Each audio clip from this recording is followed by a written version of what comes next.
The heat is on today, Mr. Mole, in more ways than one.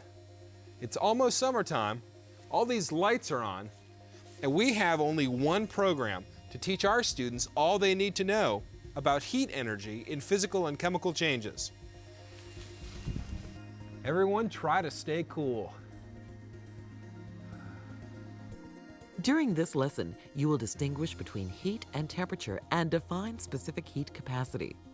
You will interpret a heating curve involving phase changes and a potential energy diagram of a reaction. Finally, you will compare endothermic and exothermic changes. Oh, you're right, Mr. Mole. No time to waste today, so let's get to it. We'll start with the two terms we've already used, heat and temperature. Look at the temperature of the water in your beaker. It's the same as the temperature of the water in mine, but I have lots more water than you. If we put both beakers on this hot plate, it would take lots more heat to boil my water than it would take to boil the small amount of water in your beaker, even though both would boil at the same temperature. So the amount of matter is involved in heat, but not in temperature. Let's get specific with some notes. Temperature is defined as a measure of the average kinetic energy of the particles in a sample of matter. The word average means that temperature does not depend on the amount of matter in the sample. In this course, we will use a lowercase t as the symbol and degrees Celsius as the unit for temperature. Heat is defined as the total kinetic energy that flows because of a difference in temperature. The word total means that the mass of the sample is important. We use Q as the symbol for heat, and we use joule as the metric unit. The calorie was once used as the unit for measuring heat, but no longer.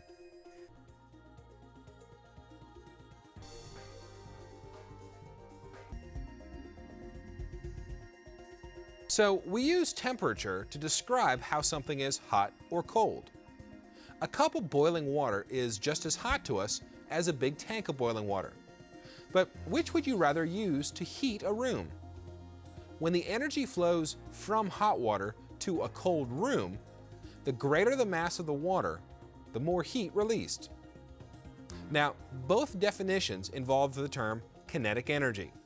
So let's talk about kinetic and potential energy.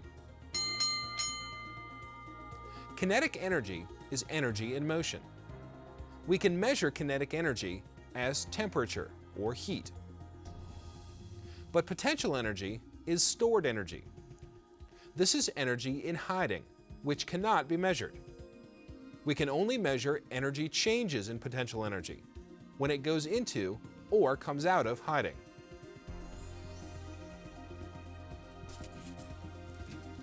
Let's use money to illustrate what I mean. Mr. Mole, can you give me a hand here? Mr. Mole is going to be my Swiss banker. Now, money stored in a Swiss bank account is hidden, the same as potential energy. We cannot measure the amount of money stored in Mr. Mole's bank. But when money is put into or taken out of the bank, we can measure that because the money is in motion, just like kinetic energy is energy in motion. And we can measure the change in the stored money, just like we can measure changes in potential energy. Got it? Now, let's apply our new understanding to this situation. Earlier, we placed wooden and metal spoons of the same mass in this pot of hot water. So heat energy has flowed from the hot water to the cooler spoons. I'll use my fingers to test the temperatures of the spoons now. Ow! You guessed it. The metal spoon is much hotter than the wooden one. So what is responsible for the temperature difference? It's called specific heat capacity. Get this in your notes. Specific heat capacity is the amount of heat required to raise the temperature of 1 gram of a substance 1 degree Celsius. The symbol we'll use is capital C.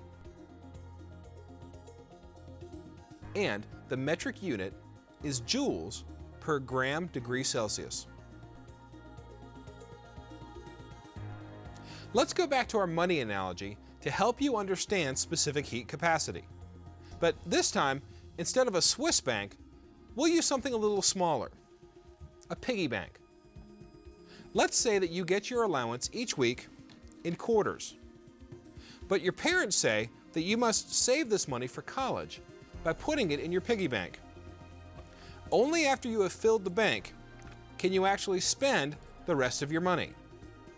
So the money in the bank is hidden, like potential energy, and the money being spent is moving around, like kinetic energy. Now, the bigger the piggy bank, the greater its storage capacity. Let's say that your bank has a large storage capacity, and your little sister has one with a smaller capacity. If you get the same amount of money each year, who will wind up spending more money? Tell your teacher.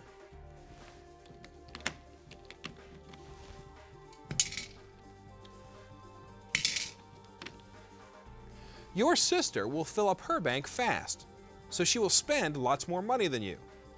That means more money will be in motion, and your sister will be a red-hot spender. You won't be as hot a spender because most of your money will be hidden. Got it? Now, which spoon are you and which is your sister? Tell your teacher.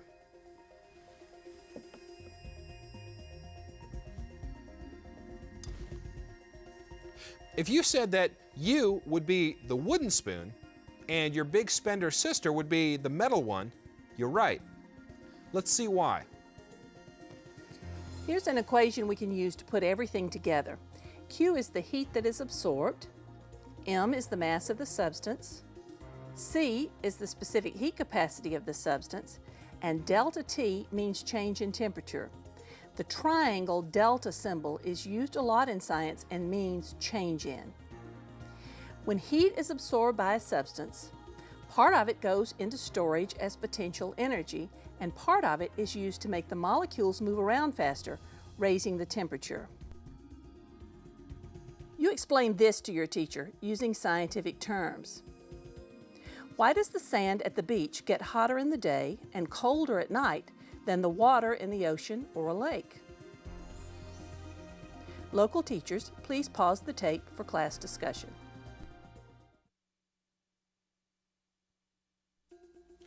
I hope you talked things over in class and decided that water has the higher specific heat capacity than sand. When the air is hot during the day, heat flows to the water and to the sand, like it's flowing from our lamp to these bowls of water and sand. The sand's lower capacity for storing the heat means that its temperature goes up more than the water's does. So the sand gets hot during a summer day, doesn't it, Mr. Mole? At night, heat flows from the water and sand to the cool air. Since the sand doesn't have much heat stored up to lose, the loss of heat makes its temperature fall more than the water's does.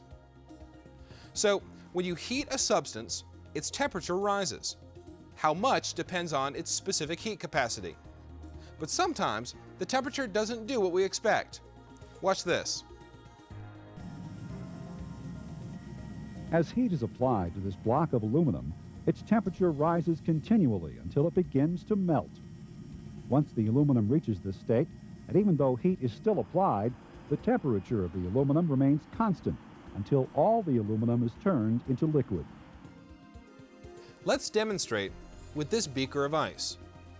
We'll put a thermometer in it and place the beaker on our hot plate. We'll turn the hot plate to high. Now, you know that the heat will flow from the hot plate to the cold ice. So what should happen to the temperature of the ice? Tell your teacher. The temperature should rise, right? Absolutely. Let's speed up time and show you what happens with this graph of temperature on the y-axis and time on the x. The temperature rises until it reaches a certain point, and then it stops going up for a while. After a period of time, it starts rising again, and later it stops changing again. This time, the temperature stays constant for a longer period of time. At no time during the experiment did we turn the hot plate off, so heat continued to flow to our beaker. So what happened to make the temperature stay constant? Did the heat disappear? No. Energy is conserved in all physical and chemical changes, so it can't be created or destroyed. So where did it go? Well, here's a hint. Look at our beaker of ice. It's now boiling water. So some phase changes have been made. Maybe the heat energy flowing from the hot plate was used to change the water from solid to liquid and then from liquid to gas. And here's another hint. Mr. Mole seems to have disappeared too. Has he been destroyed? He can be annoying sometimes, but we would never do away with him. He's probably hiding somewhere or doing something else besides helping me. So maybe during the phase changes, the heat was doing something else besides raising the temperature of the water. This deserves a closer look. This is a heating curve for water. In the first part of the graph, the heat from the hot plate is being used to raise the temperature of the ice. We could calculate the heat using this equation and the specific heat capacity of solid water or ice. Now, at 0 degrees Celsius, the temperature stops changing. Instead, the heat is being used to turn the solid ice into a liquid. We could calculate the amount of heat it takes to do this by using this equation. We multiply the mass times the heat of fusion. The heat of fusion of a substance is the amount of heat required to change 1 gram of the substance from a solid to a liquid. After all of the ice is melted, the heat from the hot plate will again be used to raise the temperature of the water, and we could use this equation using the specific heat capacity of liquid water. Then, at 100 degrees Celsius, the temperature stays constant again for a longer period of time. Now the heat is being used to vaporize the water, turning it into a gas. We could use this equation to calculate the total heat required. This time we use heat of vaporization. The heat of vaporization of a substance is the amount of heat required to change 1 gram of the substance from a liquid to a gas. Well, what do we have here? Mr. Mole has found a friend. This is Miss Mole. It looks like Mr. Mole is really attracted to her, so he wants to be near her all the time. Our mole couple is very contented and happy. In chemistry, we call our two little moles a system of particles, and we say that the system is stable because the moles want to stay like this forever. Now, to get them away from each other, I have to exert some kinetic energy and do work to pull them apart. Now look at the poor guy. He's full of nervous, stored energy, which makes him edgy and unstable. And Miss Mole is no better off. The kinetic energy exerted in pulling them apart has been converted into stored potential energy. Think of potential energy as nervous energy. The higher his potential energy, the more unstable our system is. Let's leave them in this unstable state for a while. Sorry, my furry friends. While we apply what we've learned to water molecules. In its solid form, water molecules are very close together, with the hydrogen atoms from one molecule being attracted to the oxygen from the next, just like Mr. Mole is attracted to Miss Mole. Being close together in a solid makes the molecules very stable, with low potential energy. During melting, kinetic energy in the form of heat is used to pull the molecules apart. This gives water molecules in the liquid form higher potential energy and makes them less stable. Melting is one example of an endothermic change. An endothermic change is a physical or chemical change in which the system of particles, like our water molecules, absorb heat from their surroundings. Kinetic energy in the form of heat is converted into potential energy, which is hidden, so heat seems to disappear. The potential energy of the system increases and the particles become less stable. So pulling our attracted moles apart was an endothermic process, raising the potential energy of the particles and making our little system unstable. But what if we want to separate them even more, sending them to even different states? Now, don't panic, Mr. Mole. I said what if. That would take even more energy, wouldn't it? And that's what happens during the evaporation or boiling of water. The attracting molecules are separated even farther, which requires even more energy to be converted from kinetic to potential. So evaporation is also an endothermic process. Now, here's a what if that you'll really like, Mr. Mole. What if we allowed Mr. and Miss Mole to get back together? Tell your teacher what will happen to the potential energy of the particles and their stability. I'll wait. They can't. Okay, all right, hang on. Just a minute. Give him a chance. Okay, all right. Let's see what will happen. Okay, go ahead, you two. As you can see, our moles were very relieved to be back together. The particles gave off energy to the surroundings in the form of their sighs of relief. And where did that energy come from? Well, potential energy was converted to kinetic energy. So the moles now have lower potential energy and are more stable. Isn't love grand? Oh, yeah, back to chemistry. We call such a change exothermic. An exothermic change is a physical or chemical change in which the system of particles give off heat to their surroundings. Potential energy is converted into kinetic energy in the form of heat, so heat seems to appear out of nowhere. The potential energy of the system decreases, and the particles become more stable. Why does your skin feel cool when you get out of a pool? It's the same reason that dogs pant and pigs wallow in mud. You should be able to answer this question with a little help.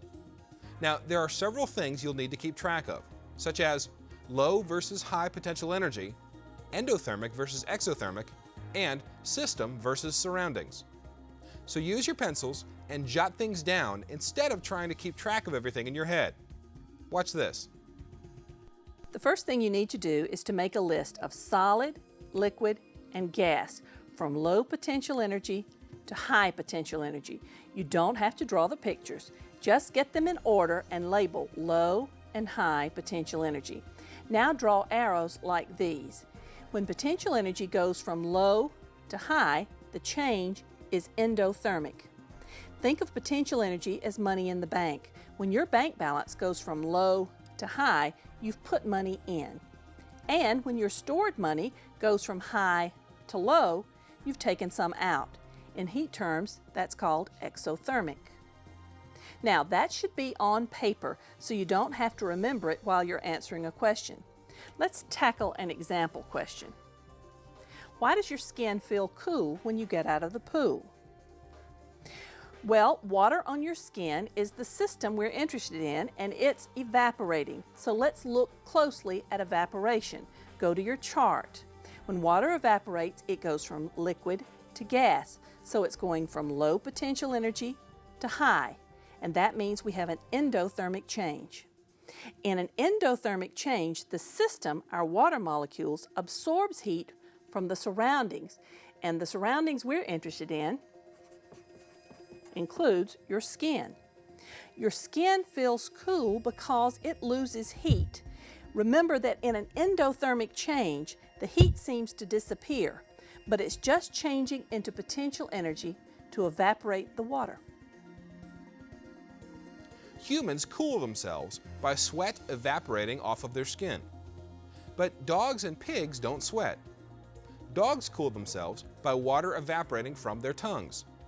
And pigs wallow in the mud because the water evaporating from the mud has the same effect.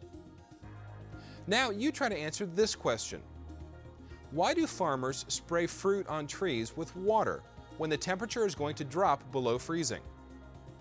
Identify the system and the surroundings, and go through the process using your potential energy chart for solids, liquids, and gases.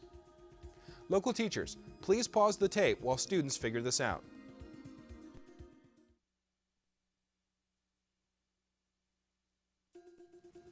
In this case, the water will freeze or turn from a liquid to a solid, which means it's going from high potential energy to low. So that's an exothermic process. Heat will be given off by the system to the surroundings, which includes the fruit on the trees.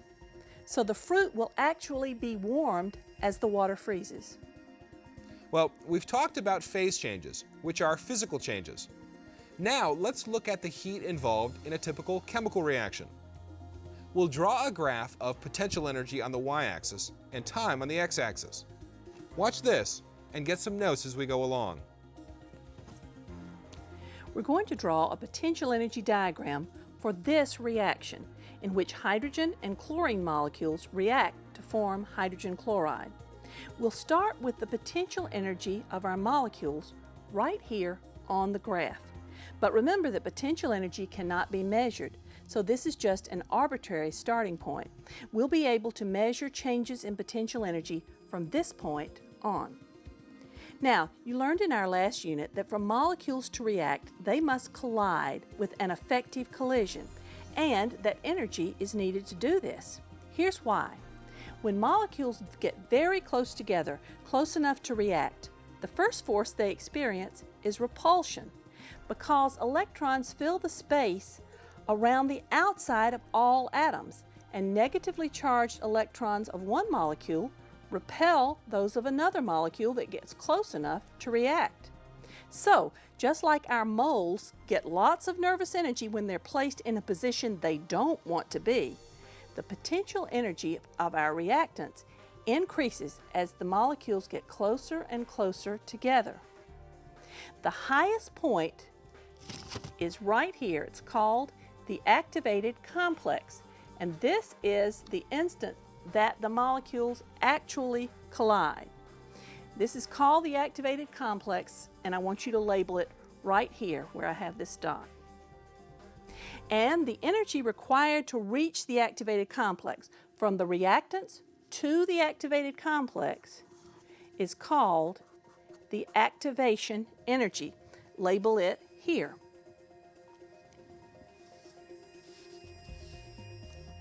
Now, once our molecules collide, they go ahead and react, forming new bonds, which makes them much more stable.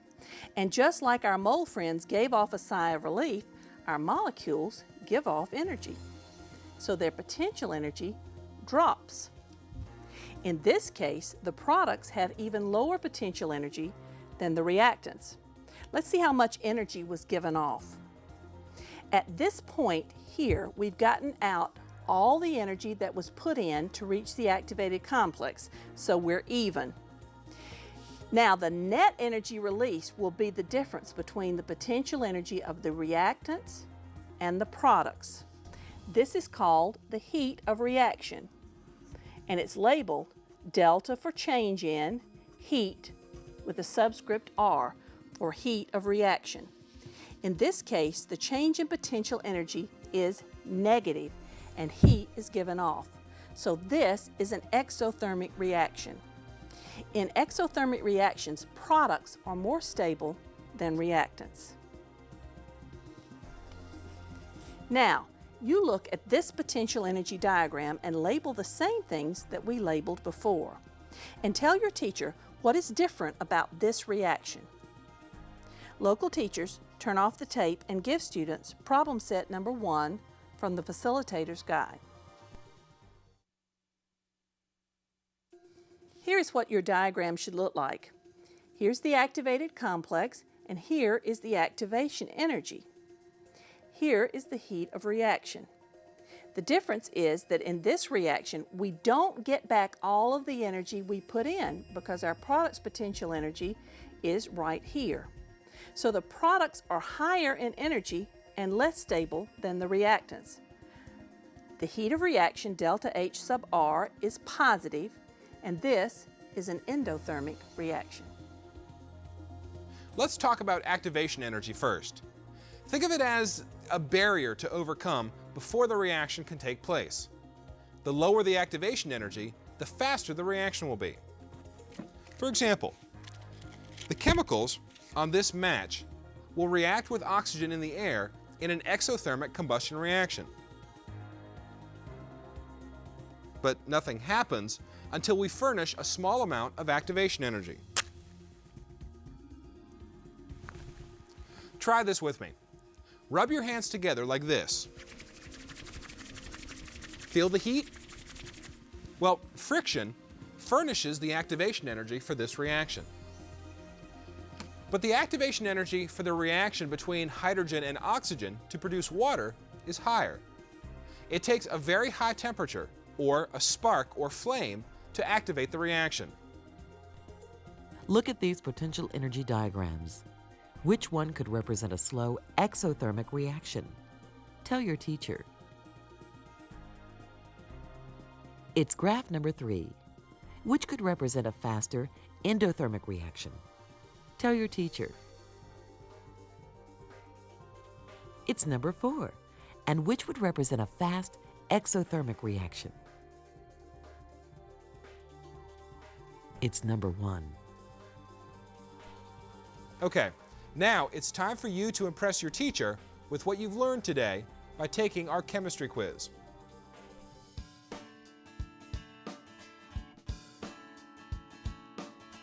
Cumulative review question 1. A compound with water molecules attached is called A, an empirical formula, B, a water molecule, C, a hydrate, D, a water compound. Cumulative review question number 2. Which of the following will not speed up a chemical reaction? A, increasing the concentration, B, adding a catalyst, C, decreasing the temperature, D, increasing the surface area. Number 1. A measure of the average kinetic energy of particles is A, heat, B, temperature, C, specific heat capacity, D, none of these. Number 2. The metric unit of measuring heat is the A, degrees Celsius, B, Kelvin, C, mole, D, joule. Number 3. In an endothermic reaction, products are blank reactants. A, more stable than, B, less stable than, C, equally as stable as. Well, that's it for our study of heat, Mr. Mole. Mr. Mole, pay attention. Oh well. Being close to the one you're attracted to has made you very stable, hasn't it? Next time, we'll make some sparks fly when we study electrochemistry. Won't that be exciting, Mr. Mole? Mr. Mole? Oh, forget it.